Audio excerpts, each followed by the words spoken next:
সম্মানিত হাজির, প্রথম যে ঈমানের পরীক্ষা, এই ঈমানের পরীক্ষায় 7 যুবক এই পরীক্ষার মধ্যে তারা উত্তীর্ণ হয়েছেন, তারা পাস করেছেন। এজন্য আল্লাহ রাব্বুল আলামিন এই 7 যুবকের ঈমানের পরীক্ষার কথাগুলো আল্লাহ তাআলা সূরা কাহফের প্রথম আয়াতগুলোর মধ্যে আল্লাহ তাআলা উল্লেখ করেছেন, যেন পরবর্তী উম্মাহ যত ঈমানের পরীক্ষার সম্মুখীন হবে তারা আসহাবে কাহফের পথ ধরে তাদের আদর্শ অনুসরণ করে তারাও যেন ঈমানের পরীক্ষায় উত্তীর্ণ হতে পারে। তাহলে বুঝা গেল আল্লাহ তাআলা আমাদেরকে ঈমানের পরীক্ষার সম্মুখীন করবেন।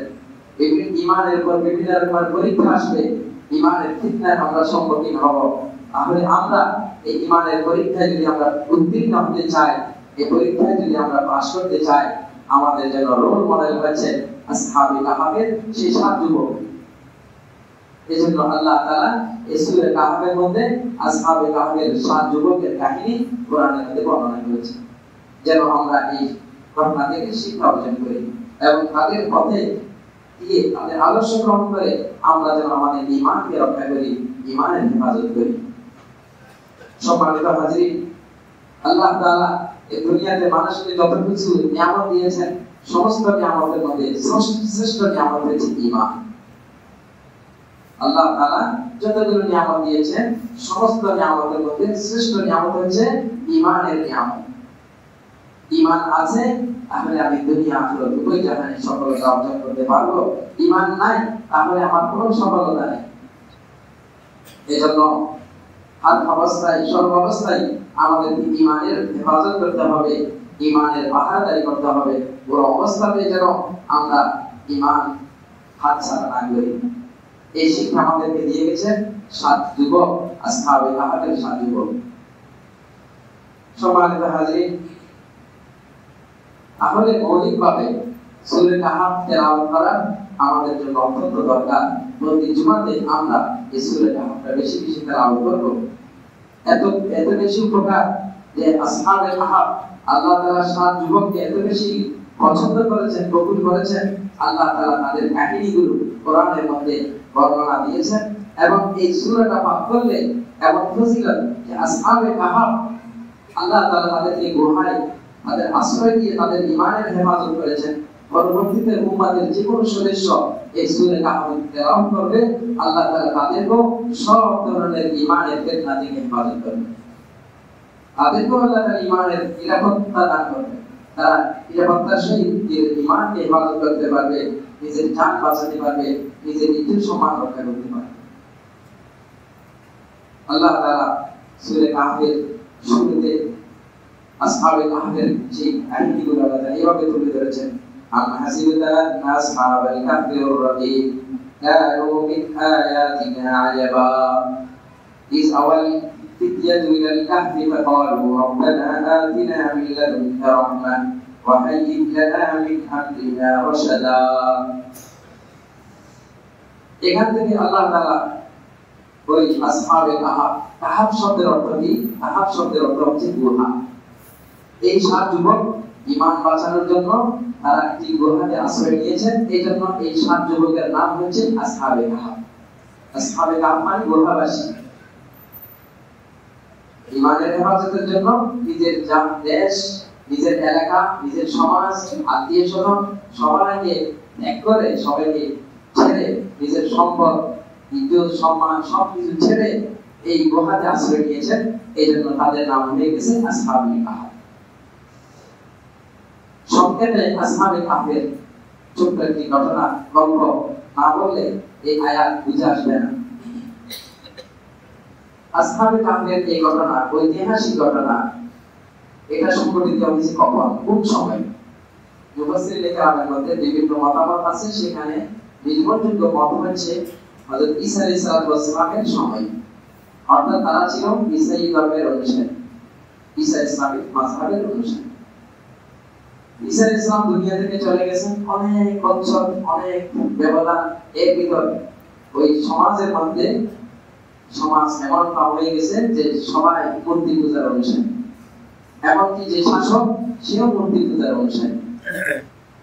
সমাজের সর্বক্ষেত্রে সেই তার জনগণকে মূর্তি পূজার জন্য দাওয়াত দিচ্ছে, আহ্বান করতেছে, তোমরা মূর্তি পূজা করো, তোমাদের জন্য পুরস্কার আছে, আর যারা মূর্তি পূজা করবে না তাদের জন্য শাস্তি আছে।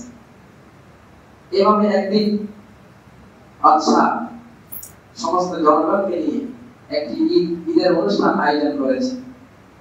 সেই ঈদের অনুষ্ঠানে মেলায় সব জনতা সমস্ত জনগণ একত্রিত হয়েছে এবং সেখানে দেখা যাচ্ছে বাদশাহ সবাইকে বলতেছে তোমরা মূর্তিকে পূজা করো, মূর্তির অনুসরণ করো, মূর্তি পূজা করে আজকে মেলা আনন্দ উপভোগ করো। তখন সেখানে এক যুবক এটা মেনে নিতে পারছে না। সে চিন্তা করলো যে আল্লাহ আমাকে সৃষ্টি করেছেন, যিনি আসমান জমিনের মালিক, যিনি সমস্ত কিছু ইজ্জত সম্মানের মালিক, সে আল্লাহকে বাদ দিয়ে কিভাবে মূর্তির পূজা করবো, এটা তো আমি মানতে পারি না। এজন্য ওই যুবক ওই মানুষের সমাগম থেকে একত্রিত হয়ে একটি গাছের ছায়ায় অবস্থান করেছে। এরপরে আরেকজন যুবক সে ওখানে গিয়ে অবস্থান নিয়েছে। এভাবে একে একে 7 যুবক সেখানে একত্রিত হয়েছে। আসহাবে কাহাফের 7 যুবক, এরা একে অপরের সাথে আগে থেকে পরিচয় ছিল না, কারোর সাথে কারো আগে থেকে দেখা হয়নি, তবে তাদের চিন্তাগত তাদের মিল পাওয়া গেছে। এখানে গিয়ে একে অপরের সাথে মত বিনিময় করতেছে, ভাই দেখো আল্লাহ আমাদের সৃষ্টিকর্তা, আল্লাহ আসমান জমিনের মালিক, রব্বুস সামাওয়াতি ওয়াল আরদ, সে আল্লাহকে বাদ দিয়ে কিভাবে আমরা এই সমস্ত মূর্তি পূজা করতে পারবো, এটা তো আমরা পারবো না। তো ওখানে আরো যে 7 যুবক সবাই ঐক্যবদ্ধ হয়ে একই কথা বলছে, না আমাদের পক্ষে সম্ভব না। এই জালিম শাসক একদিকে মূর্তি পূজা করার জন্য মানুষকে বাধ্য করত, আর একদিকে সমস্ত অশ্লীলতা বেহায়াপনা ছড়িয়ে দিয়েছে। তাহলে আজকে যারা মূর্তি পূজা করার জন্য যে সমস্ত রাষ্ট্র, যে সমস্ত শাসক আমাদেরকে বাধ্য করতেছে বা মানুষকে মূর্তি পূজার জন্য দাওয়াত দিচ্ছে, তাদের আদর্শে কোনো বালাই নেই, তাদের ভিতরে কোনো শৃঙ্খলা নেই, কোনো নৈতিকতা নাই, বেহায়াপনা, নারী পুরুষ সমান তালে সেখানে উলঙ্গ নাচতেছে, অর্ধনগ্ন নাচতেছে মূর্তির সামনে। ঠিক এই পরিস্থিতি ছিল ওই জালেম শাসকের। এজন্য এই 7 যুবক এটা মেনে নিতে পারে নাই। একদিকে মূর্তির পূজা চলতেছে, আরেকদিকে সমাজের মধ্যে অত্যাচার, অন্যায়, অবিচার, জুলুম, নির্যাতন এবং বেহায়াপনা, অশ্লীলতা। এই 7 যুবককে আল্লাহ তাআলা ঈমানের হেদায়েত দান করেছেন, এজন্য এরা এটাকে মেনে নিতে পারল না। যখন তারা শাসকের বিরুদ্ধে চলে গেল, ওইখানে বাদশার কিছু গোয়েন্দা আছে, গোয়েন্দা সংস্থার লোকেরা জানিয়ে দিল যে সবাই আপনার এই বিধান মতে চলতেছে, আপনার শাসন মানতেছে, কিন্তু 7 যুবক এটা মানার জন্য তারা রাজি নেই। তখন বাদশা তাদেরকে ডেকে আনলো, খবর পাঠালো, এদেরকে আসতে বলো। তখন তারা 7 যুবক বাদশার সামনে উপস্থিত হলো। বাদশা বলল, তোমাদেরকে সময় দিচ্ছি, হয়তো মূর্তির পূজা করো, না হয় তোমাদেরকে ফাঁসি কাস্টে ঝুলানো হবে। আর এই 7 যুবক ছিল রয়্যাল ফ্যামিলির ছেলে, উচ্চ বংশের সন্তান। এরা কোনো মিসকিন ছিল না, এরা সমাজের রয়্যাল ফ্যামিলির পরিবারের সন্তান। এজন্য বাদশা তাদেরকে সুযোগ দিয়েছে, তোমরা চিন্তা ভাবনা করো, আমাকে বলো, তোমাদের জন্য 2টি রাস্তা আছে, হয়তো আমার আদর্শকে গ্রহণ করো, মূর্তি পূজা করো, অথবা তোমাদেরকে ফাঁসি কাস্টে ঝুলিয়ে দেওয়া হবে। কোনটা তোমরা সিদ্ধান্ত নেবে সেটা তোমাদের বিষয়। এরপরে তারা একত্রিত হয়ে একে অপরকে বলতে লাগলো,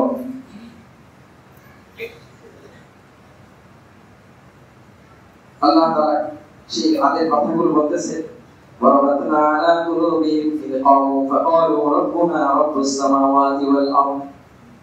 বাদশার সামনে ওই যুবক যে কথাগুলো বলেছিল, আল্লাহ তাআলা সেই কথাগুলো এখানে বলছেন যে আমি ওই 7 যুবককে তাদের ঈমানের পাওয়ার আমি বৃদ্ধি করেছি, তাদেরকে আমি শক্তি দিয়েছি।